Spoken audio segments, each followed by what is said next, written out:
Olá, tudo bem com vocês? Hoje, dia 280 da nossa leitura da palavra em ordem cronológica, nós vamos ler o capítulo 2 do livro de Marcos. Vamos à leitura? Capítulo 2. A cura de um paralítico em Cafarnaum. Dias depois, Jesus entrou de novo em Cafarnaum e logo se ouviu dizer que ele estava em casa. Muitos se reuniram ali, a ponto de não haver lugar nem mesmo junto à porta, e Jesus anunciava-lhes a palavra.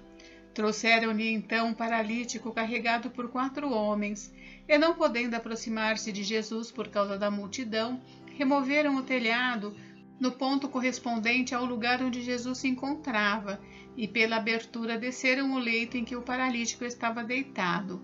Vendo-lhes a fé, Jesus disse ao paralítico: Filho, os seus pecados estão perdoados. Alguns escribas estavam sentados ali e pensavam em seu coração: como ele se atreve a falar assim? Isso é blasfêmia. Quem pode perdoar pecados a não ser um que é Deus?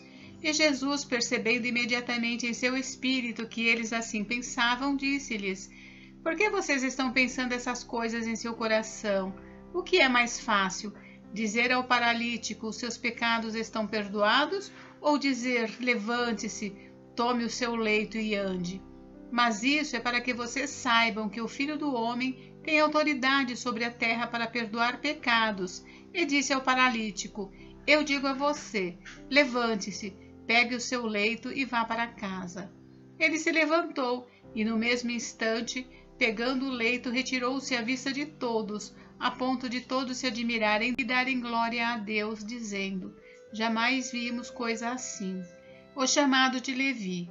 De novo, Jesus foi para junto do mar, e toda a multidão vinha ao encontro dele, e ele os ensinava. Quando ia passando, viu Levi, filho de Alfeu, sentado na coletoria, e lhe disse: siga-me. Ele se levantou e o seguiu. Achando-se Jesus à mesa, na casa de Levi, estavam junto com ele e com os seus discípulos muitos publicanos e pecadores, porque estes eram muitos, e também o seguiam. Os escribas dos fariseus, vendo Jesus comer em companhia dos pecadores e publicanos, perguntavam aos discípulos dele: por que ele come e bebe com os publicanos e pecadores? Tendo ouvido isto, Jesus lhes respondeu: os sãos não precisam de médico, e sim os doentes. Eu não vim chamar justos, e sim pecadores. A questão do jejum. Ora, os discípulos de João e os fariseus estavam jejuando.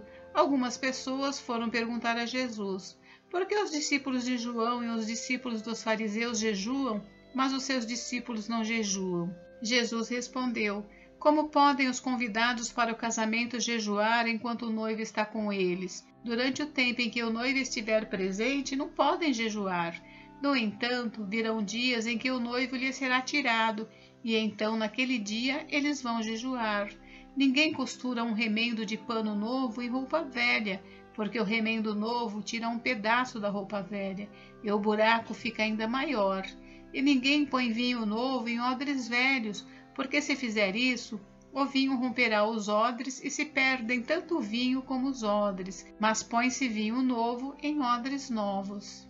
Jesus é Senhor do sábado. Aconteceu que num sábado, Jesus atravessava as searas e os seus discípulos, ao passar, começaram a colher espigas.